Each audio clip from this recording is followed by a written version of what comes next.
Return to me the memory of how आप सब अच्छी तरह समझते हैं कि यदि हमारी लाइफ में प्यार और मोहब्बत ना हो तो यह लाइफ किसी काम की नहीं। यह प्यार हमारे रिश्तों की मिठास को बढ़ाता है और आपस में घनिष्ठता लाता है।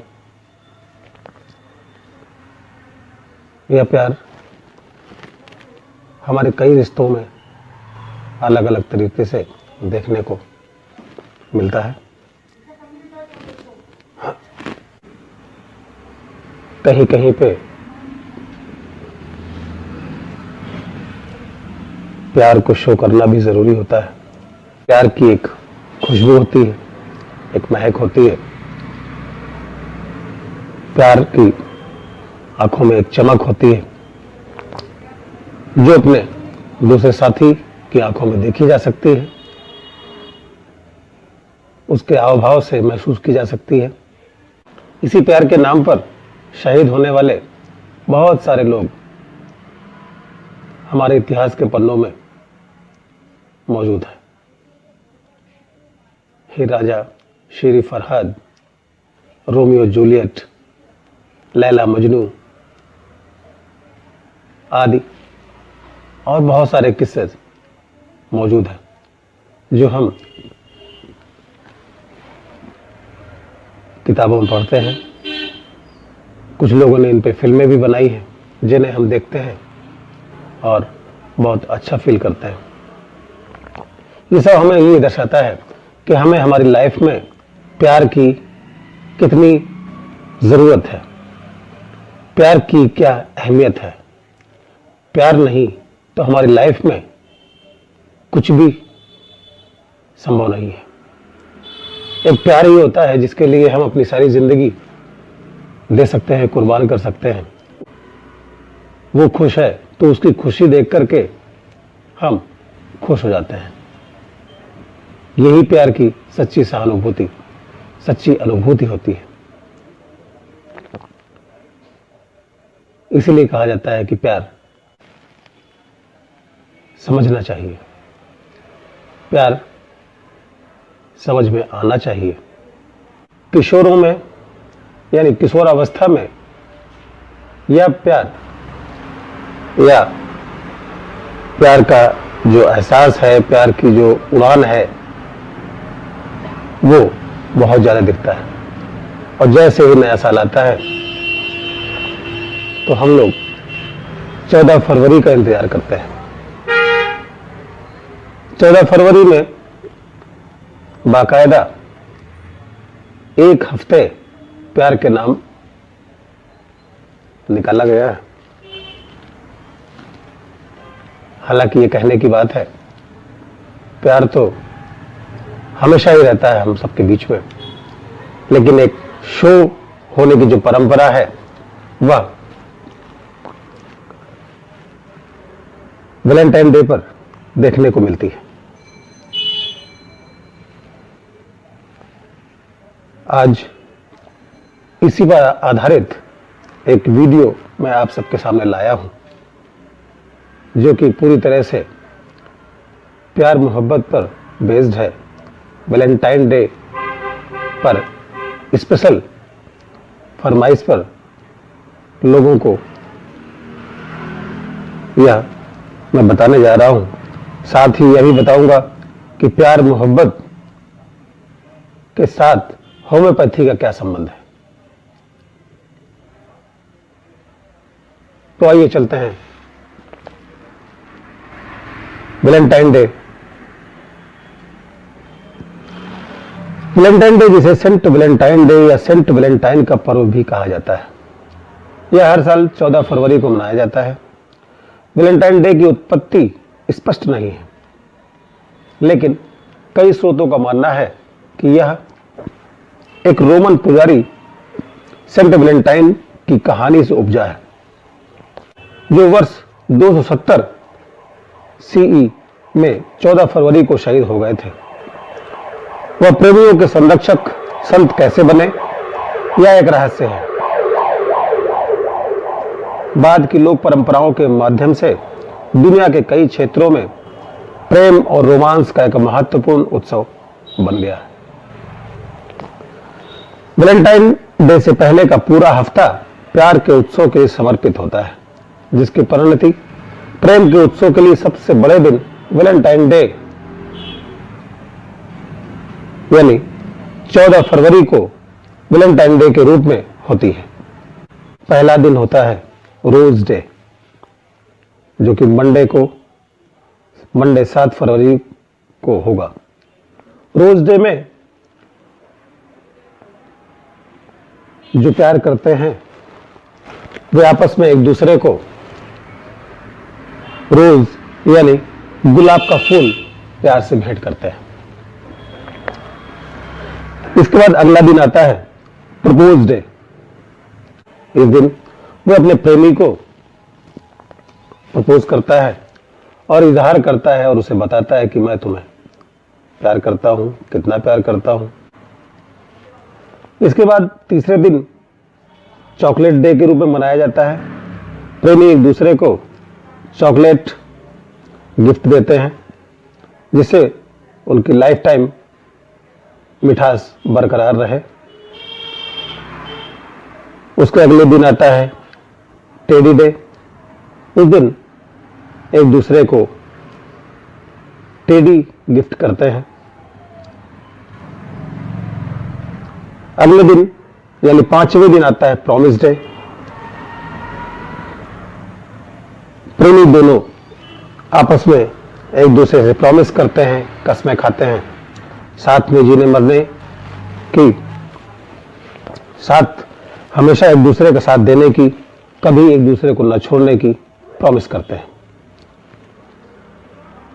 उसके अगले दिन छठे दिन आता है हग डे, जिसमें प्रेमी एक दूसरे को गले से लगाते हैं, एक दूसरे को हग करते हैं। 7वें दिन होता है किस डे, जिसमें प्रेमी प्रेमिका एक दूसरे को किस करते हैं। प्यार करने का, इजहार करने का यह भी एक मॉडर्न तरीका है। और लास्ट में आता है वैलेंटाइन डे, जो कि इस बार मंडे 14 तारीख को होने वाला है।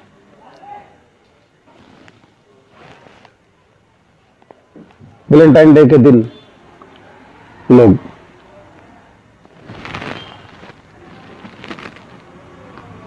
पार्टियां मनाते हैं, एक दूसरे के साथ घूमने जाते हैं, आउटडोर जाते हैं और खाते पीते हैं, एंजॉय करते हैं। यह उत्सव प्रेम और सौहार्द पर आधारित है। यदि हम विज्ञान के नजरिए से देखें तो प्यार की 3 अवस्थाएं होती हैं। इन 3 अवस्थाओं में विभिन्न हार्मोनों का स्राव होता है। यही नहीं, लोग कहते हैं कि प्यार में भूख नहीं लगती है, नींद उड़ जाती है, चैन खो जाता है, जैसी बात है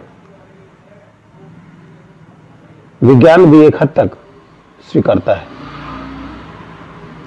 बट इसके लिए हार्मोन्स ही उत्तरदायी होते हैं। वास्तविकता में ऐसा होता है और हर व्यक्ति ने अपने लाइफ में एक किशोरावस्था के लास्ट चरण में या आसपास ऐसा महसूस करता है जब वो किसी के साथ संपर्क में आता है या कोई किसी को अच्छा लगने लगता है, तो हमारा मन करता है कि हम उसे बार बार देखें, 1000 बार देखें, और उसको देखने के बाद भी हमारी प्यास नहीं बुझती है। हमें लगता है कि हम अपना समय अधिक से अधिक उसके साथ बिताएं, उसके साथ बातें करें, उसके साथ घूमने जाएं, उसके साथ खाना खाएं, वगैरह वगैरह। उसकी एक हंसी, उसकी आंखों की एक चमक के लिए हम तरसते रहते हैं। ऐसा इस अवस्था में होता है। और जब हमारा प्रेमी या हम जिससे प्यार करते हैं, इश्क कहते हैं, इश्क करते हैं, अगर वो नहीं मिलता है तो हमें तकलीफ होती है, हम बेचैन हो जाते हैं और बार बार मिलने के लिए तड़पने लगते हैं। कभी कभी जब लोग उन्हें नहीं समझते हैं, घर के लोग, कभी कभी होता है कि हमारे बुजुर्ग या जो हमारे पेरेंट्स हैं या जो बड़े लोग हैं, समझते जरूर हैं, लेकिन कभी कभी वो इस परिस्थिति को एक्सेप्ट नहीं करते हैं और बच्चों को पहले सिखाते हैं, समझाते हैं, लेकिन यदि नहीं मानता है तो कभी कभी सख्ती भी करते हैं। लेकिन उस सख्ती का कभी कभी परिणाम बहुत ही बुरा भी हो सकता है, क्योंकि इस उम्र का जो प्यार होता है वह तूफान की तरह होता है। अगर आपने सपोर्ट किया तो बहुत अच्छा है, कुछ दिनों बाद यह प्यार अपने आप धीरे धीरे धीरे धीरे कम होते ही गायब भी हो सकता है, क्योंकि यह एक उम्र की एक सीमा है।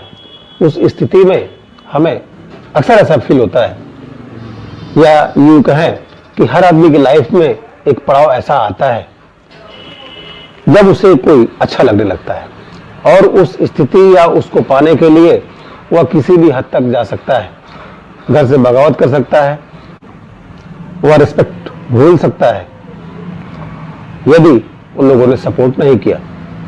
इसलिए ऐसी स्थिति में पेरेंट्स को चाहिए कि वह वस्तु स्थिति को समझते हुए बच्चों को सही मार्गदर्शन करें। उसकी लाइफ में जब वो थोड़ा सा मैच्योर होता है और वो समझता है कि शायद उसका ये पार्टनर इसके लायक नहीं है, तो वो बदल भी सकता है। हो सकता है उसकी लाइफ में कोई और भी अच्छा है, तो उसको एहसास हो कि नहीं, शायद मैं गलत था, इसलिए वो चेंज भी कर सकता है। अगर अच्छा है तो वेरी गुड, बहुत अच्छा है, उसको वो लाइफ पार्टनर बना सकता है। लेकिन मैच्योर होने के बाद ही फैसले लेने चाहिए, क्योंकि जल्दबाजी में फैसले लेने से कभी कभी हमें जिंदगी भर के लिए पछताना पड़ जाता है और हम एक ऐसे पार्टनर को अपना जीवन साथी बना लेते हैं जो बाद में हमें एहसास होता है, जब हम मैच्योर होते हैं, कि शायद हमने गलती कर दी। अगर थोड़ा सा समय हमने दिया होता इन रिश्तों को तो शायद और अच्छा जीवन साथी मिल सकता था। विज्ञान के अनुसार हम देखते हैं जो हार्मोन्स उत्तरदायी होते हैं उनमें डोपामाइन। क्या आप जानते हैं कि जब आप प्यार करते हैं उस दौरान डोपामाइन आपको कोकेन जैसा एहसास देता है। हर एक समय जब आप अपने प्यार को देखते हैं तो डोपामाइन हार्मोन क्रियाशील होता है। लंबे समय तक संबंध होने पर इस हार्मोन का स्राव कम हो जाता है। जब आप स्वस्थ होते हैं तब आपको विटामिन 6 और मैग्नीशियम की ज्यादा मात्रा की आवश्यकता होती है। ये दोनों ही शरीर द्वारा डोपामाइन हार्मोन पैदा करने के लिए उत्तरदायी होते हैं। फेनिलेथामाइन, आपकी हृदय गति तेजी से बढ़ने लगती है, आपकी सांस तेजी से चलने लगती है और आपकी हथेलियों में पसीना आने लगता है। आपके गालों और जननांगों में रक्त का अतिरिक्त प्रवाह होने लगता है। जब आप पनीर ज्यादा खाते हैं, ज्यादा चॉकलेट खाते हैं और ज्यादा लाल वाइन पीते हैं तो आपके दिमाग को ज्यादा फेनिलेथामाइन की जरूरत होती है। जब आपकी आंखें किसी से मिलती हैं तो आपका दिमाग फेनिलेथामाइन का उत्पादन करता है। आपकी पुतलियां बड़ी होने लगती हैं।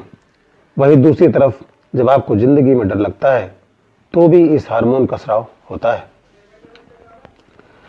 एड्रेनलिन, कहते हैं कि प्यार में भूख नहीं लगती। ये बात सच है। एड्रेनलिन हार्मोन के ज्यादा स्राव की वजह से पाचन तंत्र धीमे काम करता है, जिससे आपको भूख कम लगती है, आपकी हृदय गति तेज हो जाती है और आपकी सांस भी तेजी से चलने लगती है। एंडोर्फिन, जब आपके शरीर में दर्द होता है तो आपका शरीर एंडोर्फिन का उत्सर्जन करता है। जब आप प्यार में होते हैं तो इसका प्रभाव हेरोइन और अफीम की तरह होता है, जैसे वह खुश और आनंदित होते हैं। वसा यानी फैट, चॉकलेट और शक्कर खाने से एंडोर्फिन का उत्पादन होता है। जब आपका शरीर एंडोर्फिन का स्राव कम करता है तब इस बात की संभावना कम होती है कि आप डिप्रेशन या मूड स्विंग के शिकार हों। वेसोप्रेसिन, पुरुषों में वेसोप्रेसिन उसी तरह का काम करता है जैसा महिलाओं में ऑक्सीटोसिन। ऐसा कहा जाता है कि इस हार्मोन की वजह से ही व्यक्ति एक पत्नीवादी हो जाता है। इस हार्मोन के ज्यादा स्राव के लिए जरूरी है कि आप अल्कोहल का इस्तेमाल कम करें। ऑक्सीटोसिन, ऑक्सीटोसिन को मदर हार्मोन कहा जाता है। जब आप अपने बच्चे को दूध पिलाती हैं तो इसका स्राव ज्यादा होता है। जब आप किसी गले लगाते हैं तो ऑक्सीटोसिन का उत्पादन ज्यादा होता है। इस हार्मोन की वजह से आपको डर कम लगता है और विश्वास में ज्यादा रहते हैं। सेरोटोनिन, सेरोटोनिन हार्मोन ही इस बात की जानकारी देता है कि आपको प्यार क्यों और कब हुआ।